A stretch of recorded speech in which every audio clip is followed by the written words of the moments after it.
มาเด้อทุกคนเด้อนี่มาสิมกกอกินเด้อแซ่บๆนำกันน้ำบ่เก่งใหญ่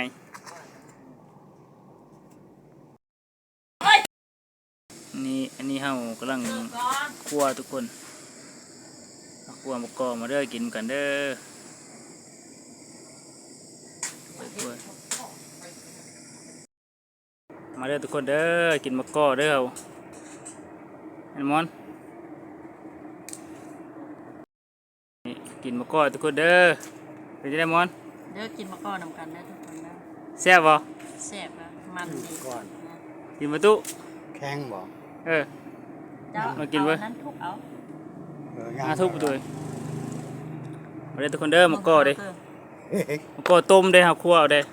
ว้าวอ่ะเอาอีกแม่ดู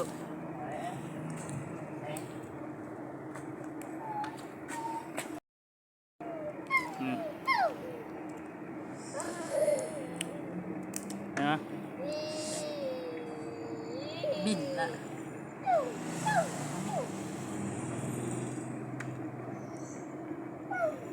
แซ่บบ่ แซ่บเด้แซ่บอิ่มแล้วกินง่ายยาว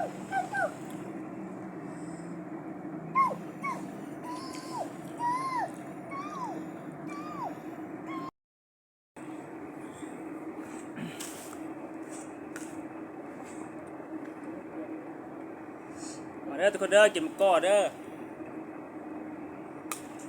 ก็ตัวนี้เฮาคั่ว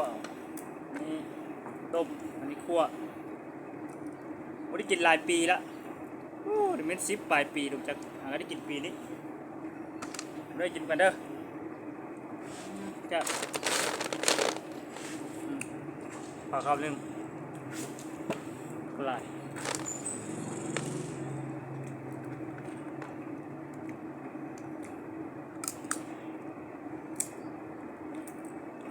ทำบริถ่ายตอนไปเอาปกมัน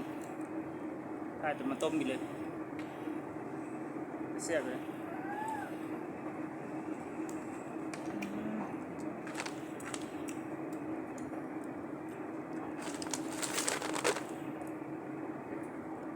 กลัวฮ้อนๆหวานเจ้ามัน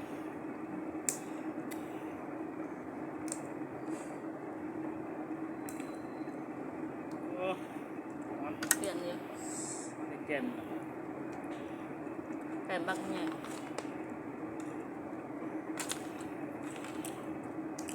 ปีนึงได้กินเทื่อก็มามีแต่เทื่อได้กิน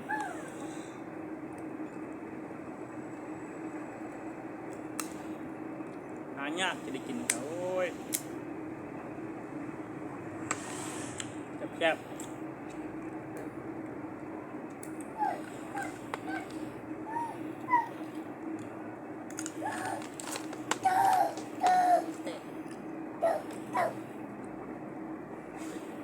มาละรอดกินนะเอาไหม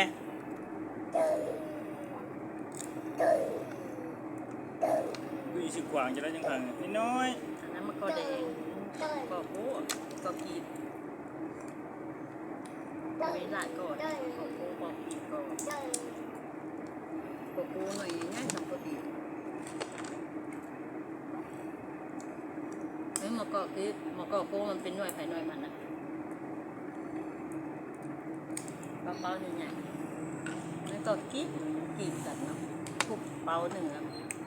เป็น2 กีบ 3 กีบกึบกันนี่แล้วอันคั่วกับมันนึงต้มเลยแซ่บ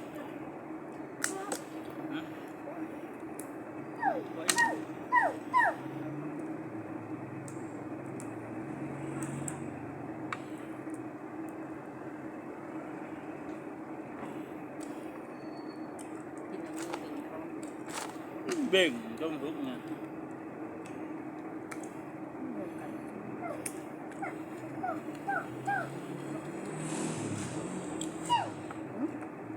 จะแม่ว่าล่ะ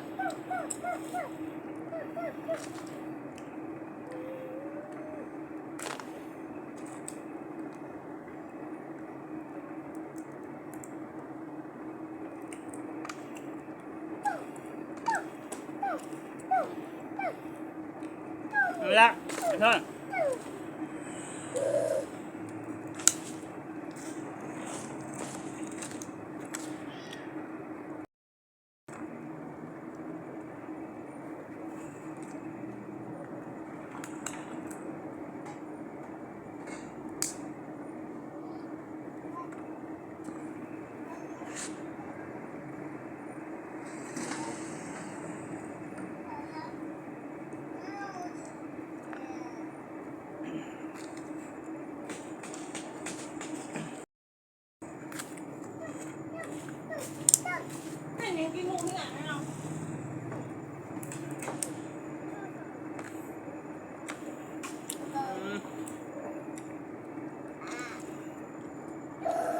สิครับสิเบิดอยู่บ่จานหนึงมันนานบ่แซ่บแล้วมันนานกินมื้อนี้แซ่บ แบบไม่กินไปถ่ายเอาลำต้นมันน่ะมาให้ทุกคนเพิ่งกันบอกเบิ่งนะเบิ่งยังคุณตาละ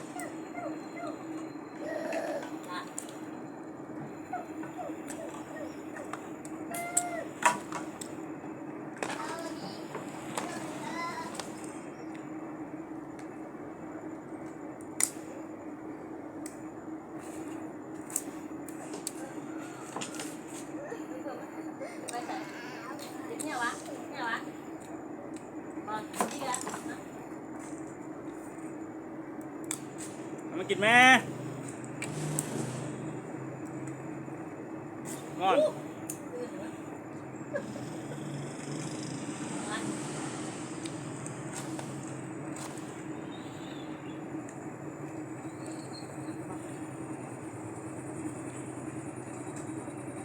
เร็วเร็วก็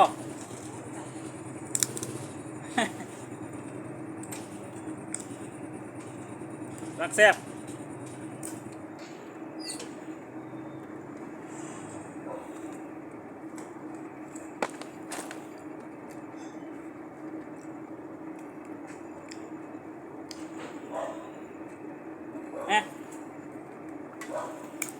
กูให้ต้มเด้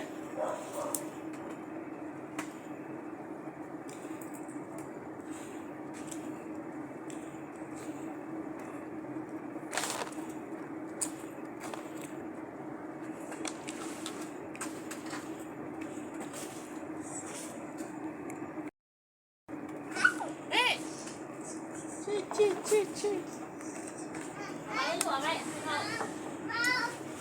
ยังนะ ให้ตัดอยู่ด้วยหน้าดิเนี่ยเอามา บอก โอทีนั่นหมดก่อน ว่าต้มเลยนี่ต้มอันนี้ว่าเล่น ไปไปสีเหนียวแล้วขี่ ทอดมันกินไหมทอดนะกินนะ ร้านนี้แบบ เดี๋ยวกิน ใส่นั่นมาเถอะปัดขัดเลย เห็ดเปลือกมันไข่อย่างนี้อย่างนั้นนะ ตัวหนูกิน ฮะ ตัวหมูแล้วตัวงูแล้วกิน งูนั่นน่ะงูมันแบบงูกระบางูนั่นนะมันกินนั้นกินเป็นหน่วยเหรอ นี่มันเจาะเบิดเลย มันกินมันก็เจาะเลยไปเจาะที่ขวางเว้ยมันกินตัวน้อยมันกินเอาอาปากกว้างจนว่าสิเบิดอ่ะมันกินมื้อละสองนานมากินอีกกินชั่วมื้อพาเล่นมาอีก